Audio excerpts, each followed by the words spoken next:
नमस्कार दोस्तों, मैं Sonu Gupta, motivational speaker, mentor और ज्ञानी बाबा।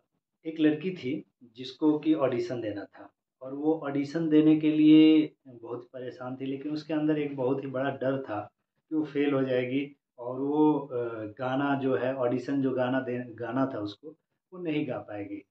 लेकिन उसने एक बहुत ही अनोखा उपाय किया और वो जो है उसको क्या है कि एक कमरे में बंद हो गई। एक कमरे में बंद होके और वो अपने आप को बार-बार बोलती रही कि मैं बहुत अच्छा गाती हूँ, मैं ऑडिशन को ईज़िली पास कर सकती हूँ और ऑडिशन में मैं बहुत ही अच्छा परफ़ॉर्म करूँगी। ये काम उसने 10 से 15 दिन किया और फिर उसके पास ऑडिशन के लिए कॉल भी आ गई। जब ऑडिशन के लिए कॉल आई और वो ऑडिशन देने गई, तो वहाँ भी उस कॉन्फिडेंस को बरकरार रखी और वो खुद को बोलती रही कि मैं अच्छा कर सकती हूँ और मैं इस ऑडिशन को बहुत ईज़िली पास कर सकती हूँ। और वहाँ पे जाके वो अपना बेस्ट गाई और वो गाने के बाद उसको ऑडिशन में सिलेक्शन भी मिल गया। तो जो अपना आपका सबकॉन्शियस माइंड होता है, वो ऐसा होता है कि जो आप इसको देंगे, अच्छा लेगा, बुरा देंगे, बुरा लेगा। ये आपकी हैबिट ऑफ थिंकिंग पे डिपेंड करता है कि ये आप अपने सबकॉन्शियस माइंड को क्या देते हैं।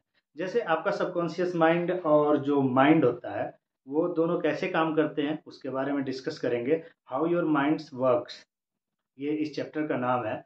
और जैसे मान लीजिए कि आपका जो कॉन्शियस माइंड है और सबकॉन्शियस माइंड है, तो कॉन्शियस माइंड ये तय करता है कि आप क्या पढ़ेंगे। जैसे आपको जब बुक चूज करना होता है, तो कैसा बुक चूज करना है, कौन सा बुक आपको अच्छा लगता है, या मूवी देखने जाना है तो कौन सी मूवी देखनी है, तो वो चीज़ जो है वो आपका कॉन्शियस माइंड डिसाइड करता है। आप शादी करनी है तो लड़की कैसी चाहिए, किस तरीके से आप शादी करना चाहते हैं, ये आपका कॉन्शियस माइंड डिफाइन करता है। और जैसे और भी बहुत सारे एक्टिविटीज़ हैं, जैसे कहाँ घूमने जाना है, तो ये सारे आपके कॉन्शियस माइंड डिफाइन करता है। और जो सब कॉन्शियस माइंड है, वो इंटरनली काम करता रहता है, 24 घंटे काम करता रहता है, ये कभी रुकता नहीं है। जैसे आपका डाइजेशन सिस्टम, जब आप खाना खाते हैं आपका डाइजेशन सिस्टम खुद ब खुद स्टार्ट हो जाता है, ये होता है आपका सबकॉन्शियस माइंड करता है। आपका जो हार्ट बीट है वो कंट्रोल करना आपका सबकॉन्शियस माइंड करता है। और जैसे आप साँस लेते हैं, 24 घंटे आपका साँस चलती रहती है, वो आपका सबकॉन्शियस माइंड काम करता है। तो सबकॉन्शियस माइंड कभी काम करना रोकता नहीं है। और अगर हम एक एग्ज़ाम्पल के तौर पे देखें, तो आपका कॉन्शियस माइंड वॉचमैन है और सबकॉन्शियस माइंड को घर मान सकते हैं। तो जो कॉन्शियस माइंड होता है, आपके घर में कौन जाएगा, कौन-सा सामान लेके जाएगा या किस तरीके की चीज़ें जाएँगी, वो वॉचमैन तय करता है। मतलब कि आपका जो कॉन्शियस माइंड है, वो तय करता है कि आपके सबकॉन्शियस माइंड को इनपुट कैसा मिलेगा।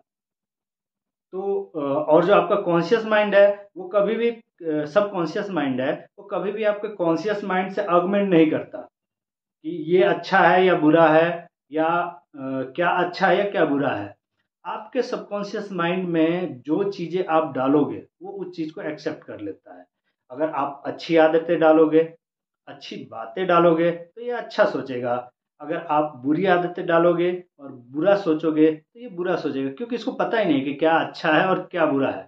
आप इसको कॉन्शियस माइंड के थ्रू जो भी कमांड देते हैं, ये उसको मान लेता है कि ये मुझे इस पे काम करना है और काम शुरू कर देता है। आपके लिए अच्छा है या बुरा है, इसको कोई मतलब नहीं है। जैसे आप एक उदाहरण ले सकते हैं, एक जैसे मिट्टी है। तो मिट्टी जो है, मिट्टी में जब आप बीज डालते हैं, तो वो बीज डालते टाइम आप अच्छा बीज भी डालते हैं और बुरा बीज भी डालते हैं। मिट्टी को अच्छे या बुरे से कोई मतलब नहीं। जो बीज आपने डाला, वो उसको एक्सेप्टेबल है, उसको उस तरीके से ही वो ग्रो करने की कोशिश करेगी। तो ये जो सबकॉन्शियस माइंड है, वो उसी तरीके से एक्सेप्ट करता है कि आप जो डालते हो, मतलब अच्छा या बुरा। तो यहाँ पे कहना ये चाहते हैं कि हमेशा से जो अपनी हैबिट ऑफ थिंकिंग है, जो आपके माइंड में थिंकिंग चलती है, वो निगेटिव नहीं होनी चाहिए। अच्छा, प्रॉस्पर, हैप्पी, पीसफुल, रिचनेस और बढ़िया थिंकिंग जो भी है, वो अपने दिमाग को हमेशा देते रहिए, जिससे कि सबकॉन्शियस माइंड उसके अनुसार काम करता रहे। अब जैसे बहुत सारे साइकोलॉजिस्ट हैं, जिन्होंने हिप्नोटिज्म के ऊपर बहुत सारे रिसर्च किए हैं। तो जो हिप्नोटिस्ट होते हैं वो करते क्या है, उसके बारे में थोड़ा सा डिस्कस करते हैं। तो जो हिप्नोटिस्ट है वो करता क्या है कि आपको एक सुलाएगा और कुछ ऐसी बातें बोलेगा जिसको आप इजीली एक्सेप्ट करते रहेंगे। जैसे आपने बहुत सारी मूवीज में देखी होंगी कि जो हिप्नोटिस्ट होता है वो करता है कि किसी को सुला दिया और वो बातें बोलता रहता है या पूछता रहता है, उसका बिना सोचे बिना समझे जो सही होता है, जो उसके एक्चुअल माइंड में होता है, वो उसको बोलता रहता है। तो जो हिप्नोटिस्ट होते हैं जब हिप्नोटाइज करते हैं किसी को भी, तो वो उसका सबकॉन्शियस माइंड काम करने लगता है। और अगर वो उसको बोलता है कि भाई तुम नेपोलियन बोनापार्ट हो, मान लेगा, इजीली मान लेगा, वो उसकी तरह एक्ट एक्ट करने लगता है। और वो बोलता है कि अगर तुम कुत्ता हो तो कुत्ता भी मान लेगा, बिल्ली हो तो बिल्ली भी मान लेगा। तो ये आपका सबकॉन्शियस माइंड कभी भी आर्गुमेंट नहीं करता। कहने का मतलब बस इतना है, जो आप इसको दोगे वो उस पर एक्ट करेगा और उसी के हिसाब से रिएक्शन देगा, नथिंग एल्स। आप का ये सबकॉन्शियस माइंड है, जैसे इसके अंदर कमांड जाती है उस पर एक्ट करना शुरू भी कर देता है, बिल्कुल नहीं सोचता है कि किस तरीके से इसको रोका जाए या क्या किया जाए। अब ये इसके आप इसके थिंकिंग पे डिपेंड करता है। जैसे मान लीजिए कि एक कोई भी व्यक्ति है या कोई भी ट्रेवलर है जो कि सी में ट्रेवल कर रहा है और डेक पे बैठा है, आप गए और वो थोड़ा सा डरा हुआ सा दिख रहा है, तो उसको बोलेंगे कि आप तो बीमार से लग रहे हो और ऐसा लग रहा है जैसे आप सी सिक हो जाओगे। सी सिक कहने का मतलब जो समुद्र के अंदर बीमारियां पैदा होती हैं उस तरीके से, तो आप सी सिक हो जाओगे। और वो जो है, जो उसके अंदर का फियर है और आपकी बातें हैं, वो उसके सबकॉन्शियस माइंड में जाएंगे और वो और तेजी से एक्ट करने लगेंगी और वो बीमार भी होने लगेगा।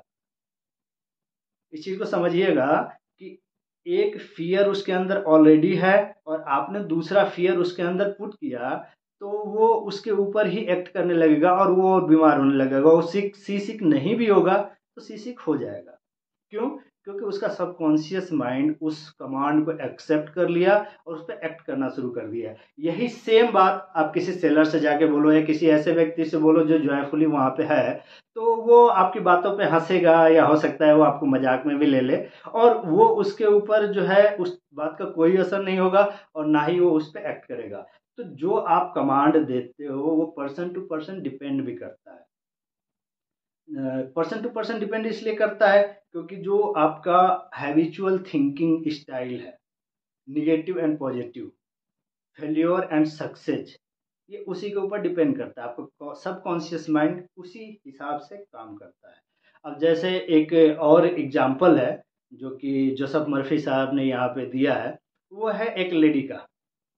एक लेडी थी जो कि अपने कोई भी विचार होता था, जो दिमाग में चीज़ें होती हैं उसको भूलने का बहुत बड़ा प्रॉब्लम था। तो वो हमेशा ये सोचती थी कि मैं चीज़ें भूल जाती हूँ और ये ऐसी मुझे कोई भी चीज़ याद नहीं रहती है। लेकिन जब एक बार जोसेफ मर्फी जी उनको इस तरीके से बताए कि आप इस तरीके से प्रैक्टिस कीजिए, जैसे वो बोलना शुरू की कि मैं चीज़ें अब भूलती नहीं हूँ, मुझे सारी चीज़ें याद रहती हैं। और जो भी चीज़ें वो करती थी उसके बारे में सोचती थी कि नहीं नहीं मुझे तो याद है। तो धीरे धीरे उस प्रैक्टिस से उस औरत को सारी चीज़ें हमेशा के लिए याद होने लगी।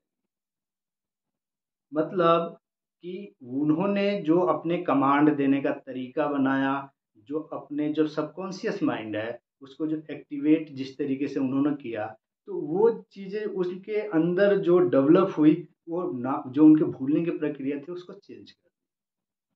तो इसमें और भी उदाहरण हैं। जैसे एक व्यक्ति है जिसके लड़की को थोड़ी सी स्किन प्रॉब्लम होती है और हाथ जो है उसका काम नहीं कर रहा होता है, पैरालिसिस होती है, और वो हमेशा सोचता रहता है अपने माइंड में, हमेशा इस बात को बोलता भी रहता है और सोचता भी रहता है कि भगवान ऐसा करे कि मेरा हाथ ले ले और मेरी लड़की का हाथ सही कर दे, मेरा हाथ ले ले और मेरी लड़की का हाथ सही कर दे।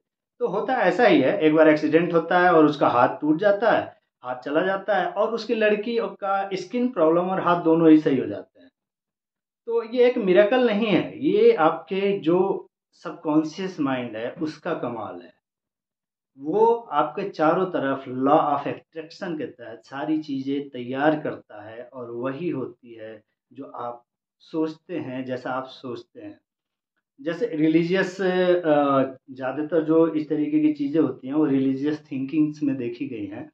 और ऐसा नहीं है कि किसी एक रिलीजन में ही ऐसा होता है कि कोई चमत्कार हो गया हो या कोई मिरेकल हो गया हो जिसकी वजह से बहुत सारी बीमारियां ठीक हो जाती हों, या कुछ मांग की जाए तो वो हो जाता है। ऐसा हर एक रिलीजन में होता है, ऑल ओवर वर्ल्ड होता है, किसी एक कंट्री में नहीं होता है।